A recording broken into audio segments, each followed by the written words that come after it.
L'effondrement de l'Empire romain d'Occident est l'un des sujets les plus fascinants, mais aussi l'un des plus complexes de l'histoire. Cette dislocation du contrôle impérial romain occidental était très différente d'une région à l'autre et a duré environ 80 ans, après quoi l'ancien Empire romain d'Occident était devenu une agglomération de royaumes barbares.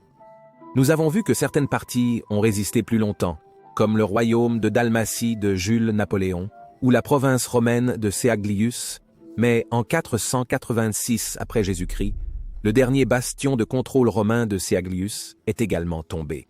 J'ai parlé de ces événements dans cette vidéo ici, mais y avait-il peut-être d'autres vestiges de l'Empire romain d'Occident que nous avons négligés? Y avait-il peut-être une région dans l'ancien Empire romain d'Occident où le contrôle romanisé a duré beaucoup plus longtemps que ceux que l'on sait communément? Eh bien, essayons de faire la lumière sur cette question fascinante. Lorsque l'Empire romain d'Occident est tombé, il n'est pas vraiment tombé, c'était plutôt une lente dissolution. Certaines parties étaient occupées par des envahisseurs germaniques et transformées en royaumes germaniques, d'autres parties se sont simplement déclarées indépendantes à un moment donné de l'affaiblissement de la portée impériale romaine occidentale, permettant ainsi la création de gouvernements locaux indépendants de l'empereur romain d'Occident. Quelque chose comme cela s'est produit, par exemple en Armorique, aujourd'hui connu sous le nom de Bretagne, où la population locale s'est immédiatement révoltée dès que les choses ont échappé à tout contrôle à l'ouest. Nous pouvons supposer qu'au milieu du 5e siècle, l'Armorique était déjà de facto indépendante de l'Empire romain d'Occident. Un événement similaire a eu lieu avec le territoire basque. Cette partie remarquable de l'ancien Empire romain d'Occident s'est également rebellée lorsque l'autorité impériale a commencé à s'effondrer, avec les invasions des Wisigoths et des Suèves. Cependant, tant les Armoricains que les Basques ont rapidement régressé par rapport aux normes de vie romaines et à l'influence culturelle romaine. L'urbanisation romaine, les bureaux et les infrastructures se sont rapidement effondrés au cours des siècles suivants dans ces régions, et la culture romanisée a donc pris fin peu de temps après la fin de l'Empire romain d'Occident. Mais il y avait une autre partie de l'Empire romain d'Occident qui est souvent négligée et qui a pu conserver une certaine forme de gouvernement et de culture romanisée pendant plus de 300 ans après la chute de l'Empire romain d'Occident. Je parle du royaume moro-romain, parfois également appelé royaume des morts romains ou royaume des berbères romains. Déjà quelques années avant l'invasion des Vandales en Afrique, au IVe siècle 23, les tribus berbères locales ont tenté de se révolter contre l'Empire romain, mais cette rébellion a été réprimée par le comte Boniface.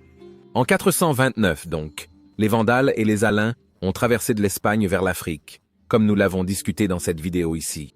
Les tribus berbères les ont soutenus, mettant ainsi fin à la domination romaine occidentale en Afrique en 439.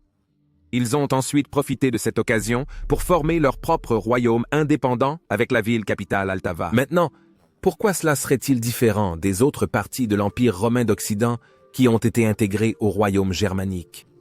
Car ici, de manière intéressante, les Berbères étaient déjà depuis longtemps romanisés, et lorsque le commandement impérial s'est effondré, pratiquement rien n'a changé.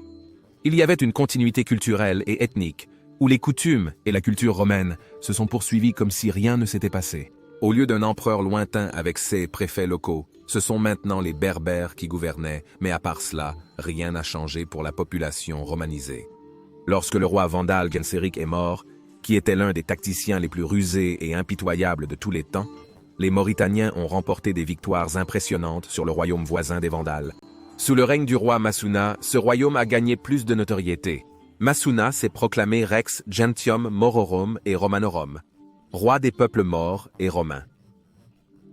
Cela nous rappelle Caeaglius, qui était appelé Rex Romanorum, roi des Romains, par les tribus germaniques environnantes.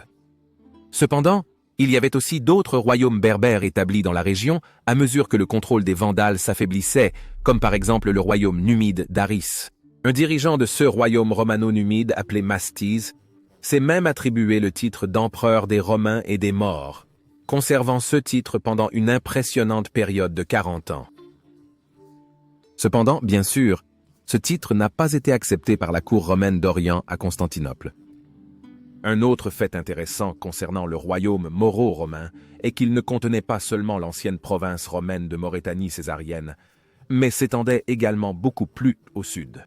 Alors, comment pouvons-nous imaginer ce royaume mauro-romain? Eh bien, nous pouvons l'imaginer comme des Romains vivant sans changement dans leur ville depuis l'époque de l'Empire romain, avec la même culture, langue et institutions. L'appareil administratif et judiciaire romain fonctionnait toujours, et nous pouvons supposer que les dirigeants berbères ont même nommé des fonctionnaires romains. L'armée était composée de tribus berbères, dirigées par des chefs tribaux. Nous pouvons imaginer cela comme étant semblable au royaume d'Odoacre, et plus tard de Théodoric, qui régnait sur des peuples entièrement romains, maintenant l'appareil gouvernemental romain, la culture et les coutumes romaines inchangées, tout en maintenant le contrôle militaire grâce à leurs guerriers germaniques. Fait intéressant, les dirigeants berbères ont continué à utiliser eux-mêmes des titres romains tels que dux ou rex, montrant à quel point ils étaient romanisés. Et si vous êtes un passionné de Rome comme moi, et il y a de fortes chances que vous le soyez si vous regardez cette vidéo, alors vous pourriez être intéressé par les incroyables bagues et autres accessoires romains que la boutique Senatus Populusque Romanus est en train de réaliser. Et maintenant, vous pouvez même commander la seule et unique bague de la chaîne Majorianus pour honorer le grand empereur Majorien, à la mémoire de qui j'ai dédié cette chaîne. Comme vous pouvez le voir, elle est merveilleusement faite à la main, et vous pouvez constater l'incroyable quantité de détails et de savoir-faire que les personnes incroyables de la boutique SPQR ont investi dans cette bague. Et vous pouvez en commander une en bronze et même en argent. Je me demande ce que Majorien dirait de cela, s'il pouvait voir que sa mémoire brille encore intensément 1562 ans après sa mort. Ceci est indispensable pour chaque véritable fan de Majorien, et bien sûr, en tant qu'effet secondaire agréable, cela aiderait grandement cette chaîne à diffuser le mot sur les héros de la fin de l'Empire romain. J'ai mis le lien vers leur boutique dans la description de la vidéo et dans le commentaire épinglé, et avec ce lien, vous pouvez obtenir une réduction de 10% sur chaque achat en saisissant le code de réduction Majorianus. Alors allez voir leur assortiment, c'est vraiment incroyable. Alors, retour à l'ancienne province romaine d'Afrique. Lorsque l'Empire romain d'Orient a commencé la reconquête des provinces occidentales perdues de l'Empire romain en 533, le royaume mauro-romain s'est allié à l'Empire romain d'Orient parce qu'il continuait à se considérer comme romain et donc comme sujet de l'empereur romain à Constantinople. Lorsque le royaume des Vandales a été réincorporé dans l'Empire romain en 534, le royaume mauro-romain a continué en tant qu'entité politique distincte. Le roi Massouna est décédé en 535 avant Jésus-Christ, et après lui, quelques autres rois ont régné sur ce royaume berbère romanisé. Le dernier roi enregistré était Garmul, qui, contrairement à son prédécesseur Massouna, n'était pas en bons termes avec l'Empire romain. Il a même attaqué agressivement le territoire de l'Afrique romaine. Mais l'empereur Tibère II a nommé un habile magister militum, appelé Gennadius, comme commandant militaire en Afrique, et Gennadius a réussi à vaincre Garmul et Sééforce en 557 après Jésus-Christ. Au cours de cette année-là, une grande partie du royaume mauro-romain a été réincorporée dans l'Empire romain, et le reste du territoire a été divisé en plusieurs petits royaumes romano-berbères. Même si le royaume mauro-romain en tant qu'entité politique a pris fin, la population romanisée était assez similaire à l'époque où les empereurs occidentaux régnaient encore sur ces terres. On peut supposer que bon nombre des anciennes institutions romaines avaient encore survécu et que les villes romaines pouvaient encore avoir une apparence très romaine. Le climat sec du désert préserve mieux les structures que les climats humides et froids de l'Europe, et certaines des villes romaines les mieux conservées peuvent encore être trouvées aujourd'hui dans les climats désertiques secs. La ville romaine de Douga, par exemple, est un excellent exemple d'une ville romaine très bien préservée dans la province d'Afrique. On peut supposer que les villes elles-mêmes et l'infrastructure romaine étaient en très bon état lorsque la région a été réincorporée dans l'Empire romain. Puisqu'aucune invasion étrangère n'avait eu lieu dans cette région du royaume mauro-romain, contrairement aux parties européennes de l'ancien Empire romain d'Occident, et que les Berbères du royaume mauro-romain eux-mêmes avaient été très romanisés.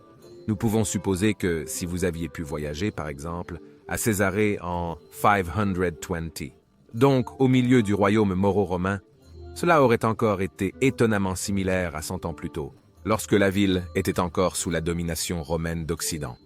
La plupart des bâtiments de l'époque romaine impériale auraient encore été intacts, et comme les Berbères étaient chrétiens, ils ressentaient un fort lien culturel avec les Romains christianisés. L'ancienne province romaine d'Afrique de l'Ouest faisait alors partie de l'exarchat d'Afrique, gouverné par les exarques, qui étaient essentiellement les représentants directs de l'empereur romain à Constantinople.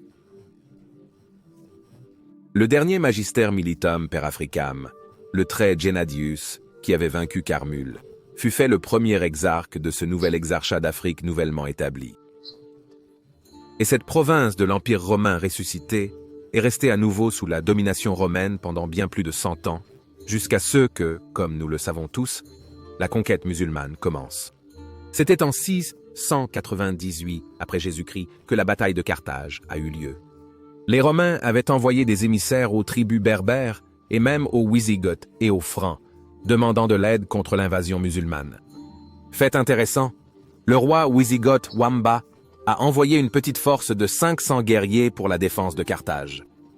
On peut supposer que peu de temps avant la chute, Carthage devait encore être en bon état, et même les thermes, l'hippodrome, l'odéon, le port et d'autres structures du début de l'époque romaine étaient encore en usage et bien entretenues. Même l'aqueduc vieux de 600 ans était encore utilisé à cette époque, ayant été endommagé mais réparé plusieurs fois auparavant. On ne sait pas combien de forces berbères ont été envoyées à Carthage. Mais ce qui est très bien connu, c'est qu'en dépit de l'aide, Carthage est tombée en 698 et la ville a été complètement détruite, répétant la destruction que Carthage avait déjà subie 850 ans plus tôt, lors de la Troisième Guerre punique. De nos jours, il est intéressant de noter que la plupart des tribus berbères étaient dirigées par une femme, la reine Caïna. En 698 après Jésus-Christ, elle a vaincu une armée musulmane si complètement que son commandant, à peine survivant, s'est enfui en République arabe libyenne de Cyrénaïque et s'est retranché dans cette ville pendant quelques années. Dans un combat contre les forces musulmanes, Caïna et son armée se sont fortifiés dans l'amphithéâtre d'El Djm. Elle a adopté une stratégie de la terre brûlée contre les musulmans, mais au lieu de lui apporter la victoire, cette stratégie s'est retournée contre elle. Certaines tribus berbères étaient révoltées par la destruction qu'elle a causée, et perdant leur soutien, elle a finalement été vaincue autour de l'an 700 par le califat. Avec la chute de l'Afrique romaine, cette province qui était sous la domination romaine depuis 750 ans, en tenant compte bien sûr de l'interruption de 100 ans causée par les Vandales, tomba aux mains des musulmans et ne serait jamais reprise par les Romains.